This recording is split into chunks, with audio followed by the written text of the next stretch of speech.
Hello, welcome back. Hopefully you watched my video on dialectical behavioral therapy. This is actually kind of the second skill set that I'm going to get into today. If you watched the video before, we did the 3 states of mind. You don't have to have the 3 states of mind to do this skill set. This one can be independently used. But like I said in my last video, all of these DBT videos that I'm doing are just skill sets that I have seen help people the most, rather than going through all of dialectical behavioral therapy. So this is intro to mindfulness, okay? Mindfulness is kind of a big one. I always like to ask people when they come into my office for individual therapy, what do you think of when you think of mindfulness? And the number one answer I get, it never fails, is sitting on a couch or the floor with my eyes closed and listening to some kind of guided meditation. And I always ask people, I'm like, yeah, and how did that work for you? And I mean, without doing the actual math, I would say most people laugh at that and they're like, that never works. I don't get it. I do not know why people do that. That is not mindful to me. I don't know where that came from. Okay. And I always laugh because that's what I hear the most. So I ask people that and I just wait for the response. And that's what I hear the most. Okay. Today, I'm going to take you through what mindfulness actually is and then how to do it. And this comes straight from the DBT manual. If you're a therapist, you've seen this before. But mindfulness is only 3 things. And then how do you do that? Again, is only 3 ways that you do it. So it's actually a very easy skill set, but there's one part of the skill set that I feel like gets missed the most. And that's the one that I hone in on the most because I think it's the most helpful. And not to bash any other therapist or anything, but I think some therapists in the field miss this skill set. And I think it kind of just gets lost in the way. And that is why you might hear a lot about mindfulness, but you feel like mindfulness doesn't work, is because there's actually one key piece of this that I feel like as a therapist gets missed. Okay. So we're going to kind of dive into what is mindfulness. Mindfulness is 3 things and 3 things only. I tell my clients, do not overcomplicate this. It is observe, describe, and participate. That is all mindfulness is. Observing, describing, participating. So that is the quote unquote what of mindfulness. Okay. You will use, it says in here, you will use your note space to take notes on the what and how of mindfulness. Again, as noted in my last video, that is for people that have purchased the workbook. I do have a workbook for purchase that kind of goes hand in hand with these videos, that actually goes in order of the video. That's why my videos are labeled 1, 2, 3, 4, on and on and on, because they actually go in order to my workbook. Okay. I kind of mentioned this a little bit in my last video. I create these videos to get as much information out there as freely as possible. I understand therapy is expensive. I understand it can be frustrating to get to different therapy appointments. So I have created this to get information out there, number 1, as freely as possible. And number 2, my workbook is up for purchase. It's not very much money. If you're struggling with finances, again, reach out to me. There's probably a way I can get it to you, but that is for purchase and it goes hand in hand with these videos. So at any time on the slides, if you see things about homework assignment or note space, just know that is for people that have purchased the workbook. Again, to get this information out there as freely as possible and also on your own time. So you can come to these videos in your workbook anytime and start getting things done essentially. Okay. So kind of just ignore that again, unless you have the workbook. So what is mindfulness? Observe. That's it. Just notice. That's all it is. Okay. So I put some pictures on the screen. Part of mindfulness is just observing. So just looking at those 3 pictures would be considered a piece of mindfulness. Okay. In my office, when people are there with me in individual therapy, I will tell them just take 30 seconds and kind of observe my office. Like, what is in my office? Okay. Just observe it. Don't say anything. Just in your head, take a look around and observe it. Okay. Then comes your next one, describe. Put words to what you notice. This is the one people miss the most. Okay. People miss describing the most. Okay.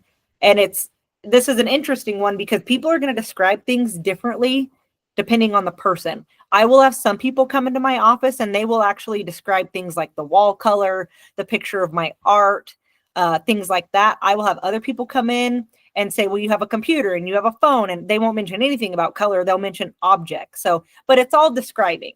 Okay. And then participate. So just participating fully into what you observe and describe. Okay. So again, someone comes into my office, I say, take 30 seconds and look around the room, and, they'll kind of do this and they'll look around And then I say, okay, now I want you to describe the room to me. And like I already said, some people will say, well, your wall is tan, your artwork is pink, you've got a clock over there that's silver, your carpet is this color. And then I'll have other people come in and they'll say, well, you have a computer that's black, you have a black phone, you have a brown desk. Some people won't even do color. They'll just say, well, you have a desk and a computer, and I see you, and I see the chair. And I say, that's great. That is mindfulness. That's all it is. However, the describing part is the hardest piece. And this is the piece that gets missed. This is not the big piece that I feel like gets missed, but this piece gets missed because there is so much more to describing than what people actually think. So these three pictures that you see on the screen, the first one is the beach, the second one is donuts, the third one is a sign that says mindfulness. I could leave it as at that. I observed, I described it, and I participated in doing that. However, if I say that first picture is just a beach versus that first picture looks like a beach that is, the picture was taken at sunset, you've got some dusty pink colors in the sky, and then the sky gets a little bit darker blue. The water is clear and then it goes into more of a blue. There's not much of a shore. It looks like there's some darker colored rocks as it kind of moves up the sand. And then you've got this really green tropical brush with some palm trees. See the difference? You essentially want to try and paint a picture. If I was to tell you that with the eyes closed and you open your eyes, I want you to look at that picture and be like, oh, I can see why she was describing it that way.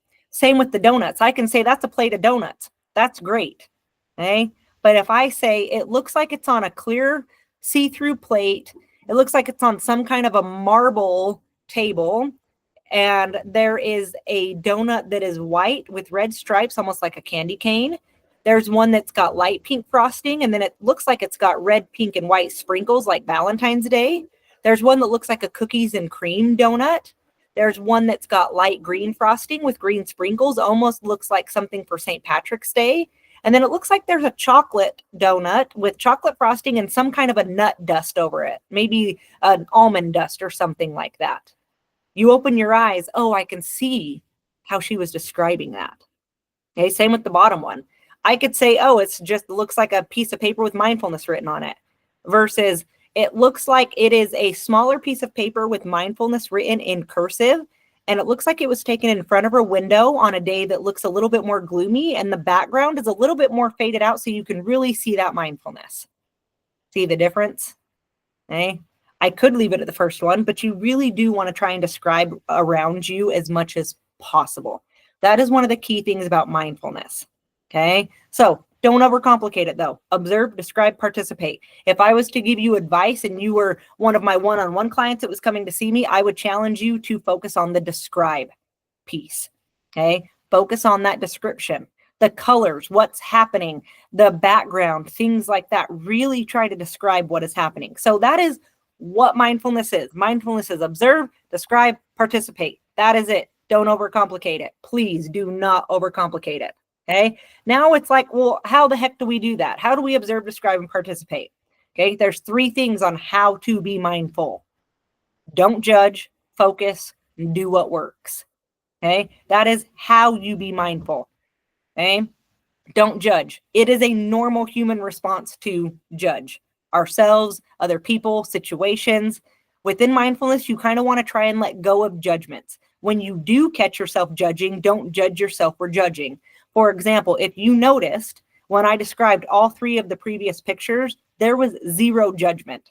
I did not say, it looks like that picture of the beach was taken at sunset, but it would have been so much prettier if they would have taken it during the day. Or if I would have picked a picture where the beach was during the day and not at sunset, that would have been so much prettier. No, that's not what we're doing.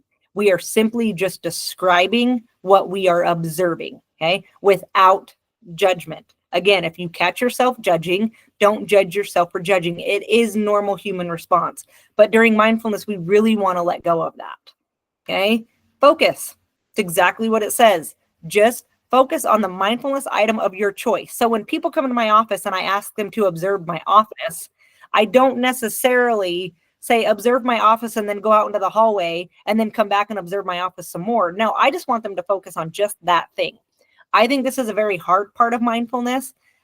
Going back to like the guided meditations, when they say, bring your thoughts back to your breath. I mean, that's a very hard thing to do. Focusing can be a very hard thing to do. And this is why.